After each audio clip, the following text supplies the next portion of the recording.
सभी साथियों को जय जोहर जय गुरु राम राम साथियों। एक मार दोस्त હતો વાય मान लियो તે વેન એકદમ મસ્ત શુદ્ધ અંગ્રેજી લખતા બી આવતી હતી ને બોલતા બી આવતી ને હિન્દી બી अच्छी આવતી હતી ને ભીલી ભાષા બી વેન આવતી માતૃભાષા હતી એ ભીલી ભાષા આમ બે કોચિંગ થકા આવતા હતા તે આમ સોચો સબ્જી લઈ જાય રૂમી ની હે તેમ કરીને લીધી સબ્જી લઈને મારા દોસ્ત હાથમાં આવી રહ્યો હતો તે આમ બે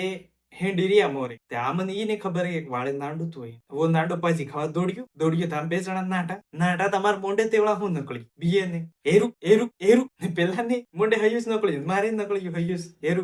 पछे हमरे आवीने आम विचार कर्यो कि आपणे तेवड़ा नांडू दौड़ियो एरू केम कह्यो ते अंग्रेजी में हूं कई ने खबर એટલે दोस्तों अगर આપણે કેવળા માતૃભાષા બોલો તે આપણને હરમ ને આપવી જોઈએ કેમ કે એ આપણી માતૃભાષા हम આપણી માતૃભાષાને बढ़ावा लो આપણી संस्कृति आगाड़ी बढ़ेगा આપણી संस्कृति आगाड़ी बढ़ेगा तो आपकी संस्कृति बसेगा वाली पीढ़ी है ये आपन जो वणी चीज ने अनुसरण करेगा ते मित्रों दोस्तों केवड़ा भी आपणे मातृभाषाનો उपयोग करવો પડે તે कर देवो हरम ने राखवी। धन्यवाद साथी।